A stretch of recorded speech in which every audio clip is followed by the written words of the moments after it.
Buen día, el tema que veremos a continuación se llama cambios físicos y químicos. Se presenta dentro de la materia de química general y laboratorio de primer semestre del programa de ingeniería ambiental de la Universidad Mariana. Este tema lo vamos a desarrollar en varias partes, identificando primero qué es una propiedad física, qué es una propiedad química, identificar las diferencias entre transformaciones físicas y químicas y estudiar algunos tipos de reacciones químicas que se puedan presentar. En primer lugar, recordemos que la materia es todo aquello que ocupa un lugar en el espacio. Esta materia puede ser, por ejemplo, su cuaderno, el computador, las sustancias que se encuentran presentes en el planeta, el oxígeno, el aire, todo esto es materia. La materia como tal puede tener propiedades o características que pueden ser físicas o químicas. Las propiedades físicas son aquellas que una muestra de materia tiene mientras no cambie su composición. Por ejemplo, el color, la maleabilidad, la ductibilidad, la capacidad para conducir el calor o la electricidad. En la imagen de la derecha se muestra azufre, una piedra de azufre y el cobre. La primera propiedad física que observamos diferente entre estas dos sustancias es el color. El azufre es de color amarillo y el cobre es de color marrón. Otra de las propiedades diferentes entre estas sustancias es que, por ejemplo, al golpear con un martillo el azufre, obtendremos pues el azufre pulverizado. Sin embargo, al al golpear con un martillo estas esferas de cobre podemos obtener láminas delgadas. Entonces, esta capacidad que tiene el cobre de formar láminas delgadas se conoce como maleabilidad. La maleabilidad. Em, También podemos observar que el cobre puede formar hilos delgados o un alambre de cobre y esta propiedad se conoce como ductibilidad, la capacidad que tiene el cobre de formar hilos delgados.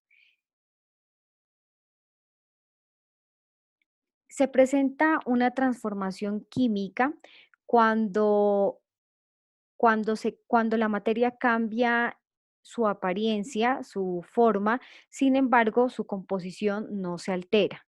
Ese es el caso de, por ejemplo, cuando el agua está líquida y pasa a su estado sólido. Cambia su apariencia física, sin embargo, el agua sigue teniendo su composición química igual de H2O, entonces la composición química del agua no se ve alterada, sigue estando conformada por hidrógeno y oxígeno. De igual forma, cuando cortamos un papel en varias tiras, observamos que ha cambiado la apariencia del papel, sin embargo, su composición no se ve alterada. Asimismo, cuando cortamos un trozo de madera, ocurren transformaciones físicas, más no químicas, debido a que en todos estos procesos que mencionamos no se altera la identidad de las sustancias. Por otro lado, en las propiedades químicas de la materia podemos definir una propiedad química como la capacidad o la incapacidad que tiene una muestra de materia para experimentar un cambio en su composición. Para explicar mejor esto, observemos la imagen de la derecha en donde tenemos en un beaker sumergido un clavo que está recubierto de zinc y una cadena de oro. Como se observa, el clavo de zinc reacciona con el ácido clorhídrico que contiene el beaker, desprendiendo un gas. Este gas es hidrógeno. Como se observa este desprendimiento de este gas, quiere decir que aquí está ocurriendo una reacción química, es decir, que el zinc ha reaccionado con el ácido clorhídrico produciendo un gas. Sin embargo, el brazalete de oro pues se ve inalterado debido a que el oro no reacciona con el ácido clorhídrico. Esta propiedad de que el oro no reaccione con el ácido clorhídrico es una propiedad química del oro. Y esta capacidad que tiene el zinc para reaccionar con el ácido clorhídrico es una propiedad química del zinc. Cuando ocurre una transformación química, ocurre un cambio químico. ¿Qué quiere decir un cambio químico? Un cambio químico es una alteración en la identidad de las sustancias. Normalmente estos cambios químicos se ven representados por reacciones químicas. Por ejemplo, un cambio químico es una explosión en donde ocurren reacciones de combustión en las que se liberan gases y grandes cantidades de energía. Como les mencioné anteriormente, un cambio químico está representado por una ecuación química. Esta que vemos en pantalla es una ecuación química. Las ecuaciones químicas tienen unas características y son importantes pues comprenderlas para, son importantes identificarlas para comprender la ecuación química.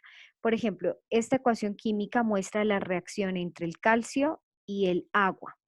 Normalmente las sustancias que están antes de la flecha se conocen como reactivos y las sustancias que están después de la flecha se conocen como productos.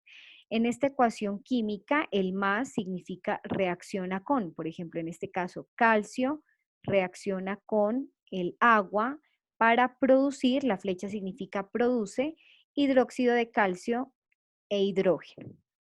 Entonces, recordemos siempre, las sustancias que están antes de la flecha son reactivos y las sustancias que están después de la flecha son productos. En estas ecuaciones químicas hay otros elementos que se pueden presentar, por ejemplo, los números que están antes de las sustancias son los coeficientes estequiométricos que representan el número de moles involucrados de la sustancia en la reacción química. Por ejemplo, aquí dice, si no hay número, uno asume que hay un 1. Aquí dice que una mol de calcio reacciona con 2 moles de agua para producir una mol de hidróxido de calcio y una mol de hidrógeno. Esto más adelante lo vamos a ver cuando estemos balanceando ecuaciones químicas. Eh, Estas ecuaciones químicas que representan las reacciones, que representan cambios químicos, pueden clasificarse de acuerdo a 3 parámetros. El primer parámetro de clasificación de las reacciones químicas es que se clasifican de acuerdo a los procesos que ocurren en la reacción química. Es decir, que pueden haber reacciones de síntesis, de descomposición, de sustitución o desplazamiento, de doble descomposición, reacciones de óxido-reducción y reacciones de neutralización. Las reacciones de síntesis son aquellas en las que una o más sustancias reaccionan para producir otra diferente. En este caso tenemos que el hidrógeno se combina con el oxígeno para producir agua. Entonces es una reacción de síntesis, también se llama reacción de combinación. Estas letras pequeñas que están entre paréntesis están representando el estado de agregación en la que se encuentran las sustancias. Por ejemplo, en esta reacción química, el agua estaría en fase líquida, el oxígeno en fase gaseosa y el hidrógeno en fase gaseosa también. Entonces es el estado de agregación en las que se encuentra cada sustancia en la reacción química. Una reacción de descomposición, como su nombre lo indica, es cuando una sustancia se descompone en sustancias más sencillas, más simples. En este caso, KClO3 se está descomponiendo en KCl y en oxígeno. Esta reacción de descomposición, esta es una reacción de descomposición térmica, lo cual quiere decir que requiere calor para que se lleve a cabo.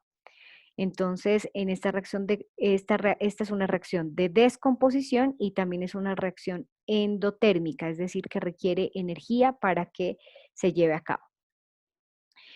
Las reacciones de sustitución, como su nombre lo indica, son aquellas en las que una sustancia simple sustituye a uno de los componentes de la otra sustancia que está reaccionando. En este caso, el zinc desplaza al hidrógeno o sustituye al hidrógeno para formar cloruro de zinc más hidrógeno. Aquí se ve claramente que el zinc está desplazando al hidrógeno y por lo tanto es una reacción de sustitución o de desplazamiento simple. Otro tipo de reacciones que se pueden presentar son las reacciones de neutralización, que ocurren siempre entre una sustancia que se llama ácido y otra sustancia que se denomina base. Las reacciones de neutralización siempre ocurren entre los ácidos y las bases, las cuales producen una sal más agua.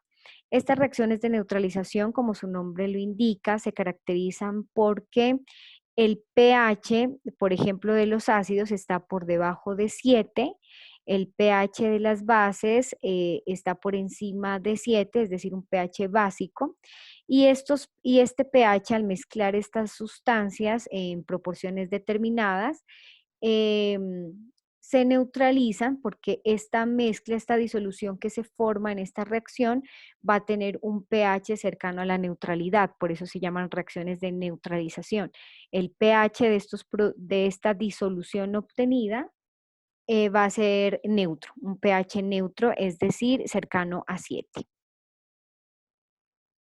Otra de las clasificaciones de las reacciones químicas es teniendo en cuenta el sentido en el que se lleva a cabo la reacción química. En este caso, una reacción química puede ser reversible o irreversible.